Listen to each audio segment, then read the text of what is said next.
can buy a home with a zero down payment and an interest rate as low as 1%. It sounds too good to be true, right? Well, it's possible with the USDA Direct Loan, a program designed to help low and very low income buyers become homeowners with incredible benefits. In this video, I'll explain everything you need to know: who qualifies, how the program works, things you need to be aware of before applying, and how you apply. The direct loan from USDA is not like the USDA Guaranteed Loan, which is backed by the government but provided by a lender. The USDA Direct Loan, as the name kind of sounds, is directly by the government, specifically USDA Rural Development. A key benefit to the loan is there's no private mortgage insurance or a guarantee fee like you have with the USDA Guaranteed Loan. Now let us talk about who's eligible for the USDA Direct Loan. As I mentioned before, this is for low or very low income applicants. Low income is someone who makes 80 to 50% of the area median income, and below 50% is considered very low income for the USDA Direct Loan. When we discuss income, we're referring to the gross household income of everyone living in the home. So even if you have a family member who's going to be living with you, like a parent for instance, but they're not going to be on the loan, their income would still count. There are some deductions like a $480 deduction per child, childcare expenses, and medical expenses for elderly households. I have a link in the description where you can check out the income limits in your area. As I mentioned previously, there are location requirements. The home must be located in an eligible area. I think sometimes when we're thinking about USDA, the picture that comes to your mind is farmland or something like that. However, what I found in many of the areas that are USDA eligible is that it's not all farmland. I've seen some USDA eligible areas that are only like 30 minutes away from a major city. The USDA Direct Loan doesn't have a strict credit score requirement. If you have a credit score of 640 or more, you qualify for automatic underwriting, which can make the process easier. However, I have seen people who qualify for the USDA Direct Loan have credit scores in the 500s. If you don't have a solid credit score, the USDA's Direct Loan allows alternative credit to be accepted, things like your rental history, utility payments, insurance payments, etc. For the USDA Direct Loan, you must have been discharged for 3 years or more if you filed for Chapter 7 bankruptcy. For Chapter 13, you must have a year of on-time payments. The home that you're buying must be a single-family residence. That means not a multiplex or something like that. It must be your primary residence. The USDA Direct Loan isn't for investing or renting out a portion of the home. You can go to my website at workwithdang.com for free resources like a USDA Quick Start Home Buying Guide and a home buyer's course. I can help you find a real estate agent in your area. There's more information on my website. The debt to income ratio that you're supposed to have for the USDA Direct Loan is 33% for the front end and 41% for the back end. The debt to income ratio is the amount of your gross monthly income versus the debt that you have. And just a note here, the gross monthly income would just be the applicants who are going to be on the loan, not everyone that lives in the home. Now, like I mentioned, there's a front end and a back end. What that means is the front end is all of your housing expenses. The commonly used acronym is PITI. The P is the principal, meaning the amount that you borrow. The first I is for interest, which is the money you're charged for being able to borrow the money for the home. Then the T is for property taxes. The second I is for insurance, meaning homeowners insurance. Then the back end is all of your other debts, including the front end or your PITI. Some other things that are included in the back end is debts like credit card debt, car loans, student loans, etc. But it's not bills like electric, water, phone, internet, all that kind of stuff. One of the best features of the USDA Direct Loan is the Payment Assistance Subsidy, which can lower your interest rate as low as 1%. The USDA reduces your monthly mortgage payment based on income level. The USDA reviews your income each year. If your income increases, your subsidy could be adjusted. If you've already closed on the home and your income increases over the income limit, you can still live in the house. But again, if you had a subsidy, that can be adjusted. If you sell or refinance your home, you may have to repay the subsidy. Regardless, the interest rate that you receive from the direct loan may be less than what you would find with other loans. As of this recording, the USDA Direct Loan interest rate is about 5%. A regular loan is around 6.5% to 7%. The USDA Direct Loan can adjust its interest rate each month. So what if you want to build a home instead of buying an existing one? You can, but there are some important steps and rules that need to be followed, so let's break them down. First, you'll need to choose an eligible location. Next, you have to find a USDA approved contractor, which is important because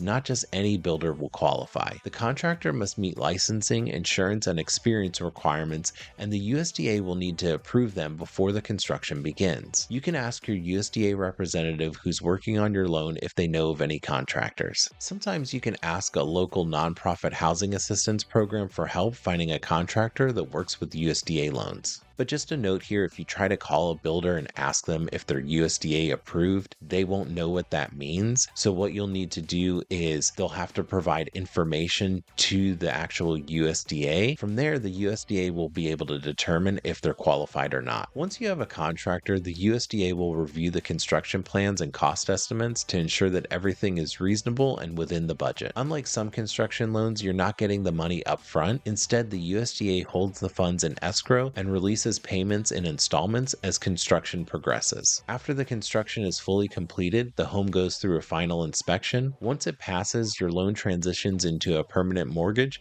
and you officially become a homeowner. The home must be modest in size and design, which means that there are no luxury features such as pools, fancy outdoor kitchens, or massive square footage. USDA Direct is meant to help buyers afford a safe, decent home, not a luxury mansion. You can get the closing costs rolled up in the loan. The way this works is that the home would have to appraise at a price higher than the purchase price. An example is purchasing a home for $200,000, then you get the appraisal back and it appraises for $205,000. You would then have $5,000 to cover closing costs. Some things can be refunded at closing if you pay for it out of pocket, not using a credit card. These include homebuyer education course fees, credit report fees, and appraisal fees. The seller can contribute up to 6% of the purchase price to closing costs. This does not include realtor commissions. The way that you apply for this loan is first go to the USDA website to check your income and location eligibility. Then you'll want to gather some of your documents like pay stubs, tax returns, and bank statements. Then you'll contact your local USDA Rural Development Office. They'll send you a loan application form. You can get a loan packager to help you with the application, and I'll talk more about the loan packager later in the video. And just be careful, you can find the application online, but sometimes those are outdated, so you just want to make sure that you fill out the one that you get from the office. Then you'll receive a certificate of eligibility once you're approved for the loan. Their certificate of eligibility, or COE, is typically valid for 90 to 180 days. This will depend on the state and the USDA office that you're working with. If you don't find a home or complete the loan process within this time, the COE expires. Sometimes you can ask for an extension. If it expires, you'll need to reapply for the loan. One downside of the USDA Direct Loan is that it can be a long process to get approved and finally purchase a home. There can be a waiting list in your area. It's best to ask what the wait is when you're applying. There are certain circumstances where you might be moved ahead of other people on the wait list, like if you currently have poor living conditions. Sometimes wait lists are a few months and sometimes they're a few years, and that's just to get your COE. That's not actually counting going out shopping for the home, putting in an offer, and then eventually closing. The USDA Direct Loan Program can run out of funding. You can be in the closing process, but can't close because the loan can't be funded. It usually takes 90 days to close a direct loan once you have an accepted offer. Some sellers may not want to take that long to close. The normal close time is closer to 30 days. Sometimes buying a new construction home might make sense because they usually have a longer closing time. And what I mean by new construction is it's a home that is currently on the market and being built.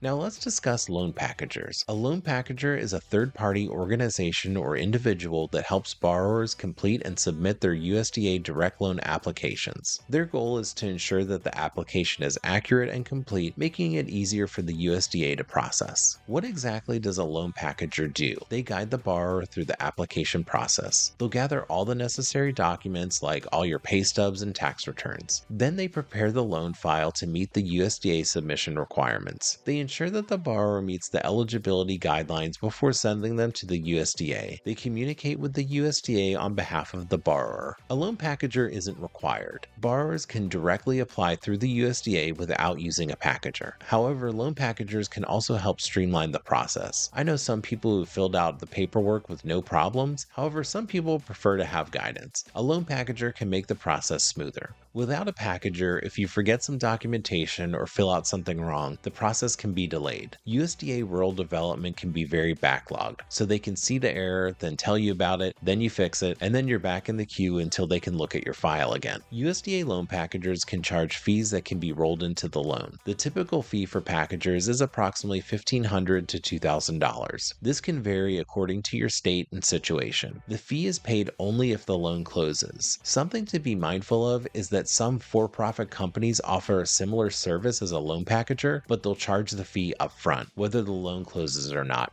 you'll be charged a fee. The benefit of using a loan packager is that it reduces processing time because the application is submitted correctly the first time. It helps borrowers understand USDA requirements. The loan packager works with applicants who may not be familiar with mortgage paperwork because they can be confusing. Some states and offices will prioritize applicants who use a loan packager. This varies by state and the particular rural development office that you're using. Borrowers can get a certified USDA loan packager through the USDA Rural Development Office. So when you talk to the USDA Rural Development Office for the first time to get your application, you can ask them if they know of any packagers or if they can recommend anyone. There are also nonprofit housing agencies that can connect you with a loan packager. All in all, a loan packager could be helpful when applying for the USDA Direct Loan. The process from applying for the loan to closing can take a long time. This is a great loan if you qualify for it and aren't necessarily in a hurry to buy a home within a short period of time. It can be a long process to finally get approved, find a home, and close on the loan. If you're able to qualify for another loan, that might be something to consider. However, for some people, the USDA Direct Loan may be the only way that they can become a homeowner. Also, using the USDA loan increases your affordability, meaning you may be able to buy a more expensive house since the interest rate is typically lower than what you can find with a regular mortgage. I've heard of some people that got approved for the USDA Direct Loan and they ended up getting approved for $100,000 over what they got approved for in a different kind of mortgage. If you're getting the USDA Direct Loan, stick with it. Don't be afraid to call your local USDA Rural Development Office to get status updates. Sometimes they don't answer the phone. You may have to call multiple times or even neighboring offices. It can feel like a second job when you're trying to get the USDA Direct Loan with all the hoops that you have to jump through, but the reward of homeownership can be worth the trouble. There's a great Facebook group for the USDA Direct Loan that can be a great resource for this loan. I'll put the link in the description. Please like, comment, and subscribe if you've gotten any value from this video. It helps me out a lot.